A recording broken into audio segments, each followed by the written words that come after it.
In the shadows of old war rooms, whispers still echo, signals that should have died with the embers of the last great conflict. Classified files, marked for eyes that no longer exist, hint at operations never recorded and technologies erased from history's stage. What we are about to enter is not victory or defeat, but the labyrinth between them, where silence became the most dangerous weapon, and the truth was buried deeper than any grave. On the night of January 3rd, 1945, a team of exhausted wireless operators in the 2nd Signal Monitoring Company, attached to the US Third Army, captured an unusual burst of high-frequency radio chatter emanating from the Orsha sector of Byelarussia. The town had been liberated months earlier by the Red Army during Operation Bagration, yet the transmission carried the cadence and brevity of Wehrmacht field signals. The operators, trained to recognize Enigma traffic, quickly realized the patterns did not align with any German system in use. Instead, the cipher resembled the structure of Soviet diplomatic codes. The Intercept was immediately flagged and forwarded to the British Government Code and Cipher School at Bletchley Park under the routine heading, Special Interest, Anomalous. What the analysts found disturbed them. The transmission referred, cryptically, to Project Morgenröte, literally, Project Dawn. The message included grid references to supply depots near Königsberg, then still under German control, and mentioned petroleum shipments marked with non-standard abbreviations. At Bletchley, Section 6 noted that the format contained Soviet call signs spliced with German signal procedure, something never before observed. A handwritten annotation in the margin of the decrypted draft reads, in red pencil, "Possible collusion. Priority review." The file moved up quickly. On January 8, 1945, the Intercept was reviewed by Colonel Ralph Tester, head of the testry section responsible for breaking complex German ciphers. Tester circulated a limited memorandum suggesting the traffic could be evidence of clandestine coordination between certain Wehrmacht units and Soviet intelligence, perhaps tied to black market fuel transfers or secret negotiations as Germany's Eastern Front collapsed. The theory, though speculative, had precedent. There were scattered reports of ad hoc truces, prisoner exchanges, and illicit trade between Soviet and German troops in contested zones.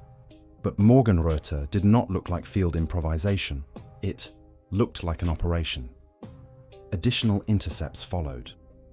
On January 11th and 14, transmissions on similar frequencies repeated the Morgenröte designation, and again referenced movements through Königsberg. One signal specifically identified Fasslager 12, Drum Depot 12, a facility known to American petroleum intelligence officers who had mapped Axis fuel networks across East Prussia. Curiously, the Soviet Third Belarusian Front was at that same moment encircling Königsberg in preparation for its assault. Why then would Soviet codes appear in traffic coordinating fuel deliveries into the city? The British compiled a 17-page dossier, Intercept Series Orsha Red-Black, dated February 2, 1945. The classification stamp read, Most Secret Ultra. Distribution was restricted to fewer than 10 officers. In it, analysts speculated that elements of the Red Army or NKVD may have been conducting covert barter arrangements with German officers, perhaps securing technical data or materials in exchange for temporary leniency in combat zones. Another theory pointed to rogue Abwehr units attempting to infiltrate Soviet communications by adopting their cipher systems. Yet the consistency of the Morgenröte traffic made infiltration less likely and coordination more plausible. After the war, when the Allies gained fuller access to German archives, no mention of Morgenröte appeared. The Wehrmacht war diaries for January 1945 were chaotic, but contained no references to that project.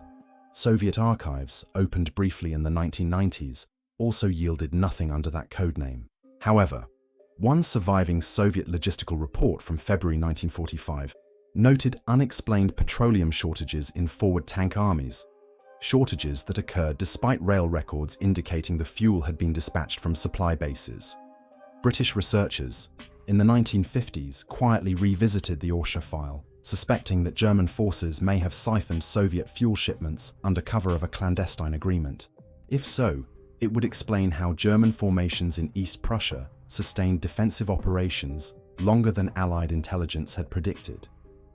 The US National Security Agency declassified a fragment of the Orsha file in 1985, but critical pages remained withheld. What was released showed only the initial signal intercept sheet, with the telltale Project Morgenröte reference. The rest of the dossier remains sealed under classification categories relating to foreign liaison. Former Bletchley analyst Peter Calvocoressi, interviewed in 1990, hinted that some wartime intercepts exposed deeply uncomfortable realities about both sides' behavior at the end of the war. He refused to elaborate. One theory advanced by independent historians is that Morgenröte represented a Soviet attempt to acquire German jet fuel stocks. At the time, the Soviets lagged behind in high-octane aviation gasoline and were desperate to study German synthetic fuel techniques, particularly those produced by IG Farben. If Soviet officers in Byelorussia struck a covert deal with retreating Wehrmacht units to secure such materials, it would have been politically explosive if, revealed, Stalin could never admit to any collaboration with the enemy at the height of the war. The fuel shipments through Königsberg may therefore have been diversions, masking the actual movement of captured German technology eastward under the guise of petroleum drums. Another possibility is that Morgenröte related to the evacuation of sensitive German personnel. The Soviets, like the Americans with Operation Paperclip, had an appetite for acquiring enemy scientists and engineers. Königsberg was a hub for German research institutes, including those studying radio navigation and rocketry. The strange intercepts might have captured negotiations for safe passage of technicians into Soviet custody. Supporting this theory is a Soviet personnel file unearthed in 1993 showing that Professor Ernst Eckert, a German expert in aerodynamics, was documented in Soviet service months earlier than his official capture date. Eckert later turned up in the United States after 1945, but the early Soviet record suggests he may have been part of a clandestine transfer program. Whatever its true nature, the Orsha radio intercept stands as one of the most peculiar signals intelligence cases of the war's final phase. A fleeting burst of coded transmissions, half German, half Soviet, hinting at arrangements both sides would later prefer to erase. In the sterile language of the Bletchley files, it was simply an anomalous intercept. But in the silences and redactions, it points to a story of survival, betrayal, and opportunism at the crumbling edges of the Eastern Front, where the lines between friend and foe blurred, and where truth itself was swallowed by the archives. On December 18, 1944, 2 days into Hitler's surprise counteroffensive through the Ardennes, US intelligence analysts at the 12th Army Group headquarters intercepted fragments of a Wehrmacht field order, mentioning a shadow unit known only as Hades. The name did not appear in any German order of battle, and no officer could find a reference in standard ultra-intercept summaries. The order, decoded from a damaged Enigma message captured near Bastogne, instructed Kampfgruppe Piper to prioritize coordination with Hades' detachment for securing rail objectives at Stavelot. It was the kind of odd phrasing that triggered immediate concern. Kampfgruppe Piper's mission was breakthrough and terror, not safeguarding logistics convoys. Yet within hours, reports filtered in of heavy German presence around the Stavelot rail yards, not in pursuit of American troops, but surrounding a train convoy with unusual zeal. Eyewitness testimony from survivors of the 117th Infantry Regiment, 30th US Infantry Division, describes an odd scene on December 19th. As the regiment pushed towards Stavelot, they encountered Waffen-SS engineers defending a stationary train with far greater determination than surrounding positions. Sergeant Harold Lowry later recalled in a sworn statement that the Germans fought like demons around that train didn't make sense because they left fuel depots practically unguarded. The American advance eventually overran part of the site, but in the aftermath, US officers found the railcars strangely empty, most charred from deliberate demolition charges. One report noted unusual burn patterns inconsistent with gasoline or ammunition. The discovery was marked confidential and forwarded to the G2 section of 1st Army. 2 days later, the file was reclassified secret and vanished into chefs' restricted archives. The mystery of Operation Hades deepened when US patrols recovered the body of an SS officer near Stavelo carrying a sealed portfolio. Inside were coded sheets bearing the heading Hades Befehle, Hades Orders, and the insignia of the 6th Panzer Army. A rough translation by intelligence officers indicated the detachment's mission was Sicherung und Rückführung besonderer Fracht, safeguarding and returning special cargo. The wording was unusual, suggesting not frontline combat, but custodial transport. What that special cargo consisted of was never identified. Allied counterintelligence officers speculated about currency, gold, or even classified documents, evacuated from threatened Reich ministries, but no evidence confirmed those suspicions.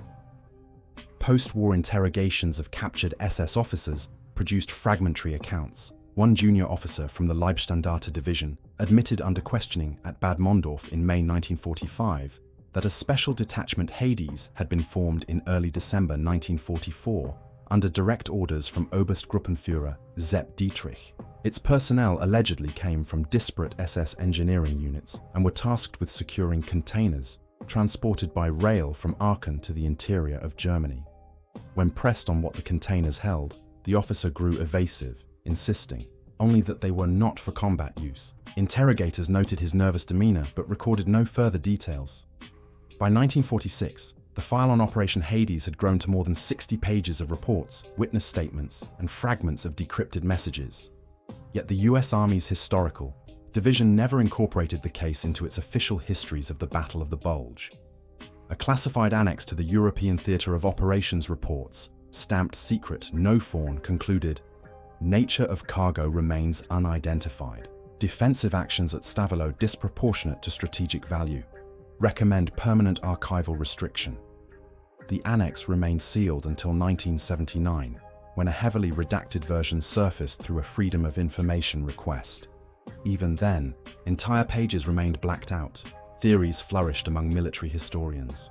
Some believed Hades was an evacuation operation for advanced weapons research, possibly nuclear material from the Haigerloch reactor project, or chemical agents from depots in the Rhineland.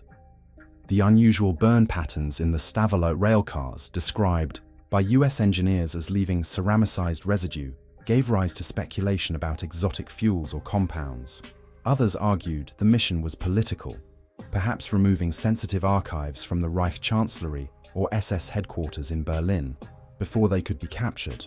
Yet the placement of the operation in the Ardennes, amid Germany's last great offensive, suggested urgency and significance beyond mere paperwork. One chilling lead surfaced in 1952 when a former German railway official, interrogated by the Gehlen organization, the post-war intelligence service staffed by ex-Wehrmacht officers under CIA sponsorship, recalled supervising a convoy through Cologne in late December 1944.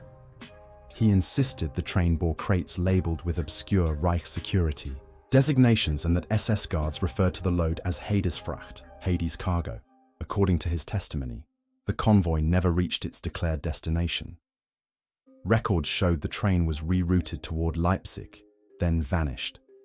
The Gehlen file on this testimony, declassified only in 2004, contained a blunt marginal note from an American case officer, possible tie to Ardennes Hades operation, missing train untraced. By the 1960s, NATO intelligence quietly cross-referenced the Hades file with reports of unexplained German wartime transports. One connection emerged with a 1945 Soviet Smersh interrogation report describing captured German officers in Silesia who mentioned a Hades convoy arriving from the west in January. Soviet archivists suggested the cargo may have been incorporated into Red Army intelligence stockpiles, though no documentation survived. Some modern researchers believe this could explain why Soviet chemical and rocket programs made sudden technical leaps in 1946 to 47, suspiciously close in time to the disappearance of the Hades cargo.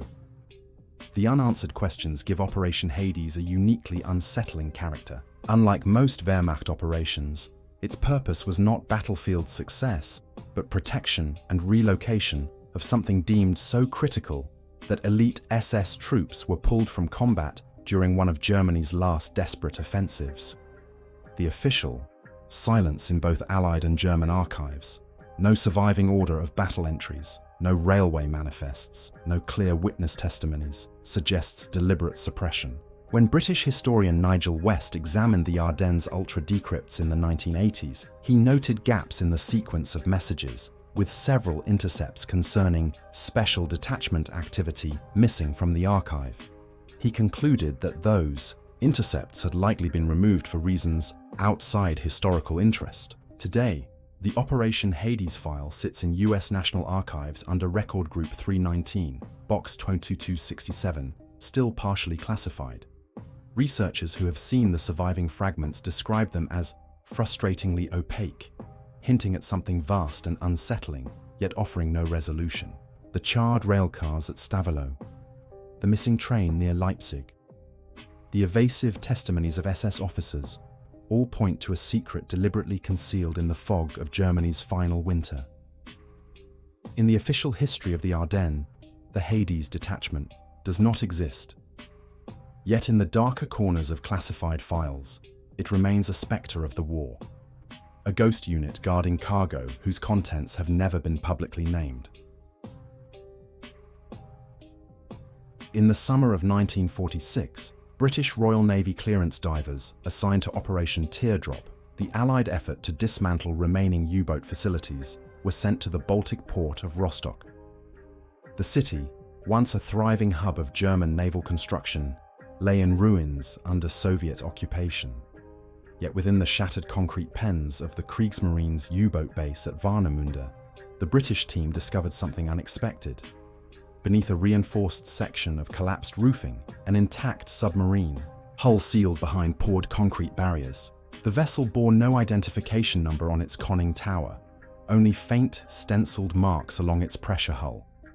IXEG, a designation not recorded in any Kriegsmarine registry.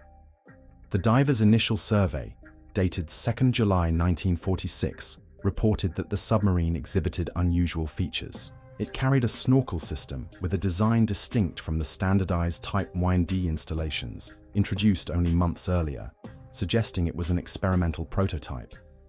The hull also bore signs of non-standard welding, as though modifications had been rushed during late 1944 or early 1945. When the divers attempted entry, they found the access hatches fused shut and the compartments flooded. Even so, they recovered fragments of technical equipment, including a section of alloy tubing that British metallurgists later described as remarkably resistant to corrosion, consistent with experimental alloys not catalogued in German naval stores. The discovery immediately attracted the attention of Soviet occupation authorities.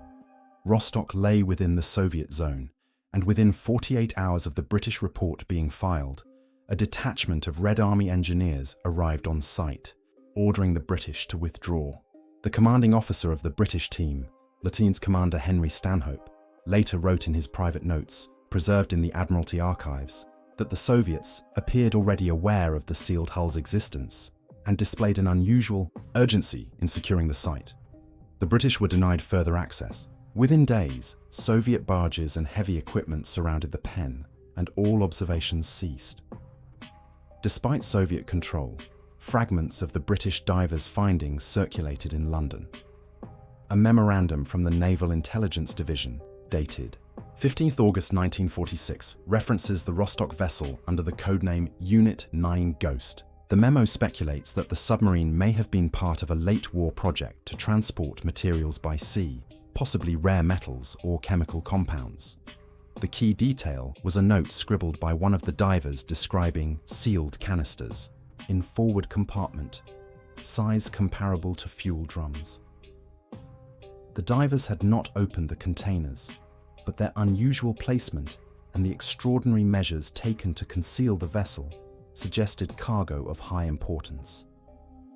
In post-war interrogations, several captured Kriegsmarine officers were questioned about unusual submarine projects. A former staff officer from the 2 U-boot Lehr Division in Rostock recalled in April 1945 that special transports had been prepared under orders from Admiral Dönitz, using modified Type 9 hulls.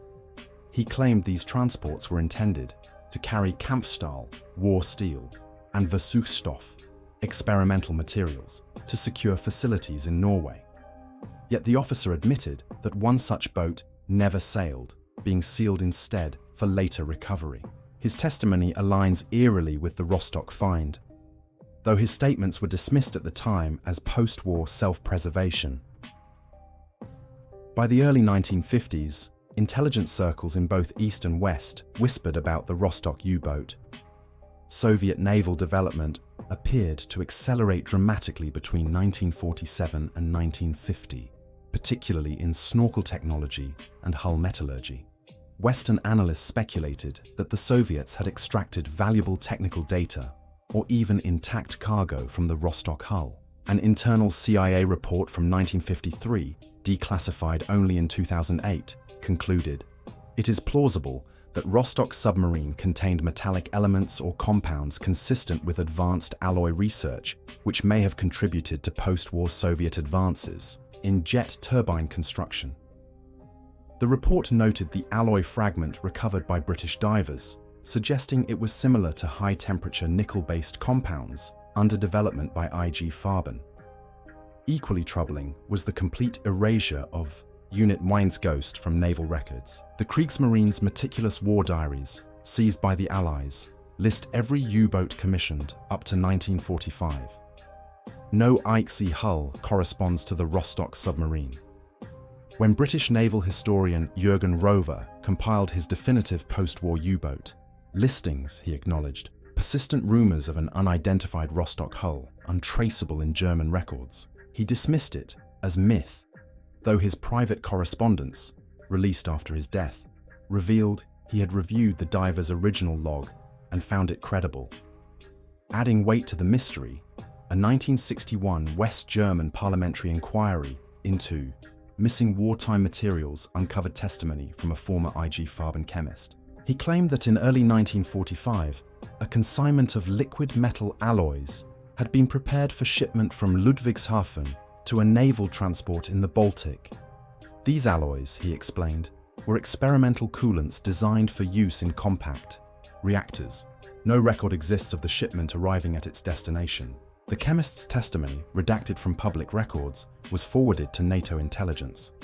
If true, it suggests that the Rostock U-boat may have been intended to carry nuclear-related materials, a possibility consistent with Allied concerns about German atomic research. By the 1970s, the Rostock submarine had passed into legend. Divers attempting to revisit the site found the pen collapsed and the area heavily restricted by East German authorities. Soviet archives remained closed, and Western intelligence agencies showed no willingness to reopen the case. In 1989, with the fall of the Berlin Wall, researchers hoped the Rostock files would finally emerge. Yet when the Stasi archives were combed, no mention of Unit 9 Ghost appeared. It was as though the submarine had been erased not only from records, but from memory itself. The last credible sighting came from a 1992 interview with a retired Soviet naval engineer conducted in St. Petersburg. The engineer claimed that in 1947, he was assigned to a recovery project in Rostock, tasked with salvaging large sealed canisters from a sunken hull.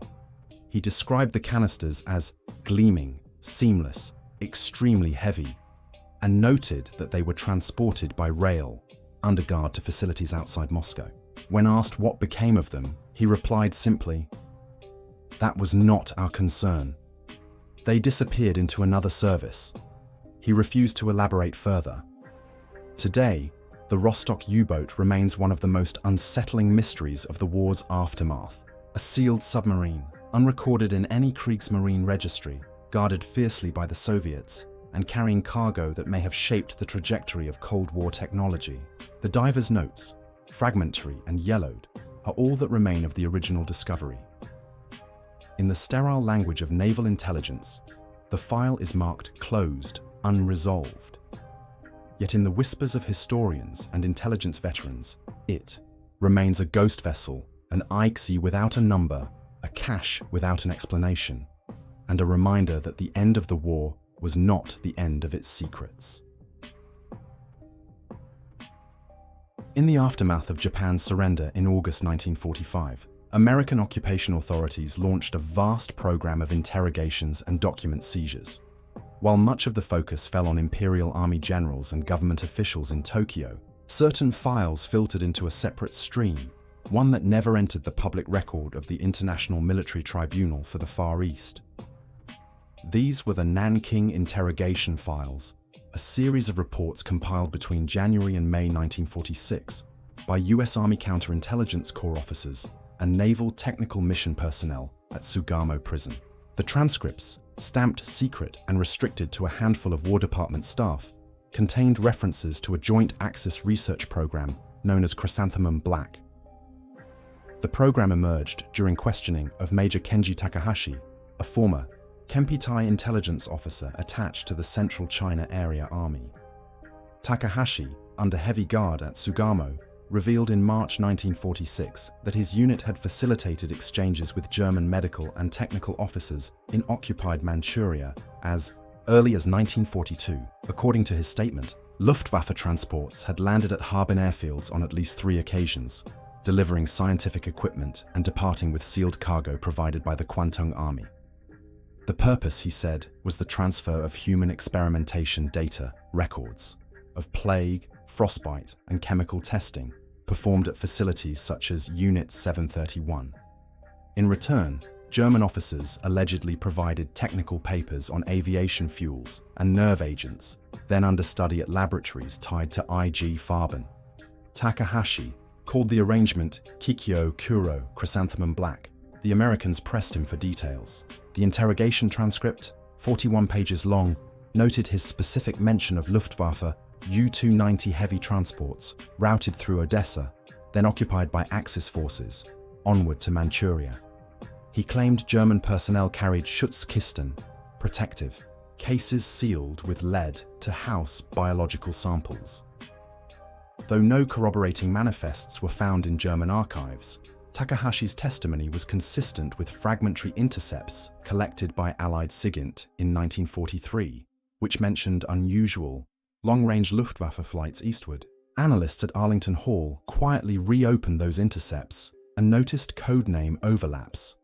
References to Project Schwarze Blume, Black Flower, appeared in Luftwaffe logistics ciphers from 1943, though no context was ever attached.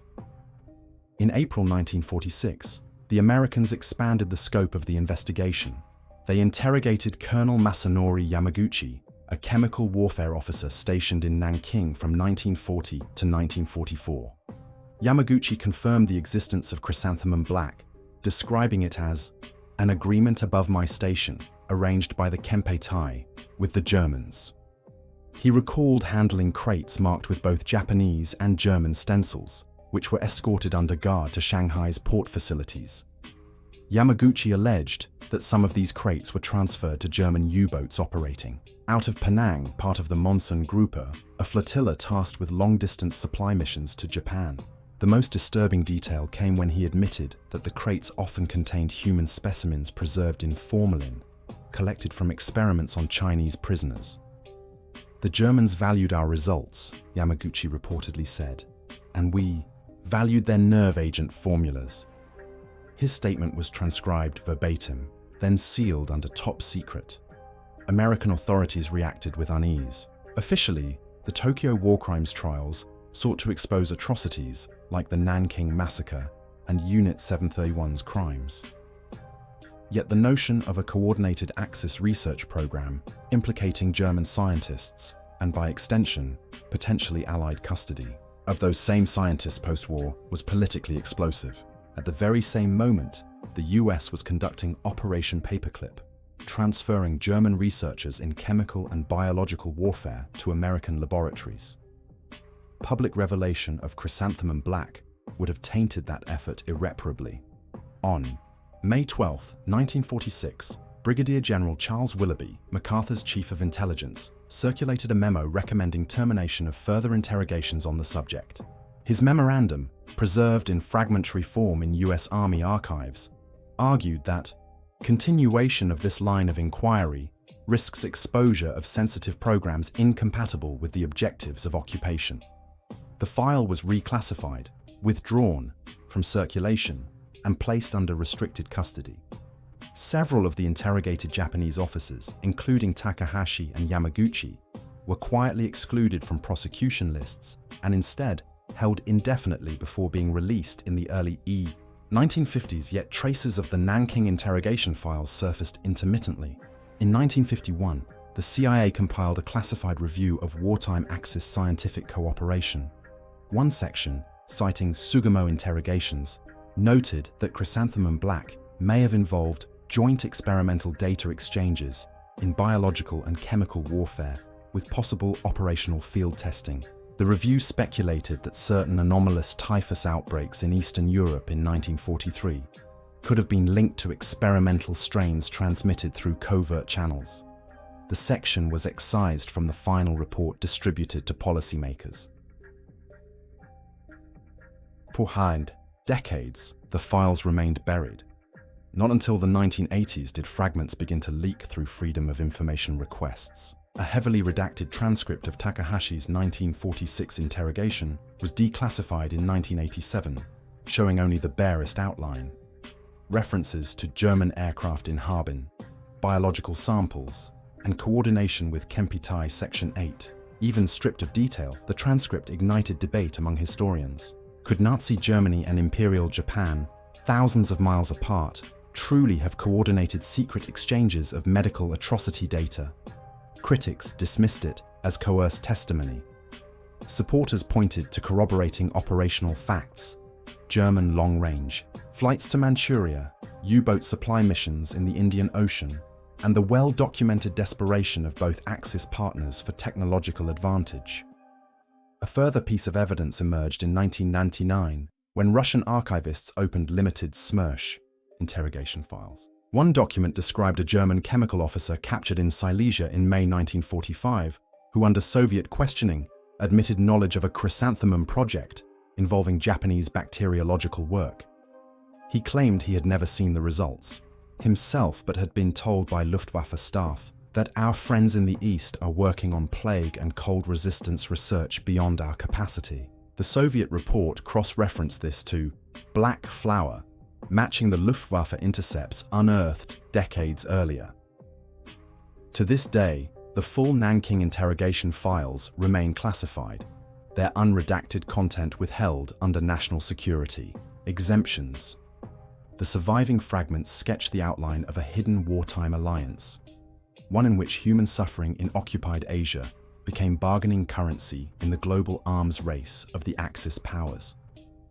In the sterile language of intelligence archives, it is a case closed and buried. Yet, in the margins of suppressed transcripts and vanished war crimes evidence, Chrysanthemum Black lingers, a shadow program that reveals how far the Axis partners were willing to go, and how quickly the victors of 1945 chose silence over exposure. In the winter of 1952, the Norwegian whaling ship Polarhav was navigating the desolate waters off Svalbard when its crew reported a faint rhythmic pulse on ultra-shortwave radio frequencies. Initially dismissed as atmospheric interference, the E signal persisted for hours, repeating at precise intervals. When the ship anchored near Kongsfjorden, sailors exploring the snowbound shoreline stumbled upon a cluster of abandoned wooden huts. Inside, they found rusting German equipment, oscillators, coded tape reels, and remnants of radio masts buried in ice. The huts bore stenciled markings with the emblem of the Abwehr, Germany's military intelligence service, though Svalbard had never been documented as hosting such a station. The sailors returned with photographs and fragments of the equipment, which were quietly passed to Norwegian authorities. Within weeks, US naval intelligence officers arrived in Tromsø to take custody of the artifacts, classifying the site as Keller Nord. Officially, Germany's wartime Arctic stations, like Operation Schatzgräber on Alexandra Land and Operation Bandsö on Spitsbergen, were weather posts used for meteorological data crucial to U-boat operations.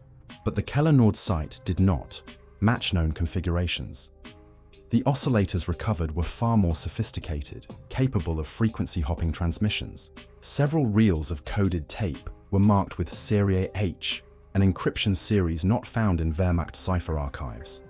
British codebreakers at GCHQ shown samples of the tape in 1953, concluded that the encryption was post-Enigma, possibly experimental. What troubled them further was the persistence of the ultra-shortwave signal itself. The abandoned equipment could not have been transmitting in 1952, yet multiple Allied vessels documented receiving the Keller-Nord pulse for nearly 3 months, suggesting either another station still operated in the Arctic, or an automated system had remained active long after the Reich's collapse. Declassified. Fragments of a 1954 CIA memorandum describe the incident with uncharacteristic bluntness.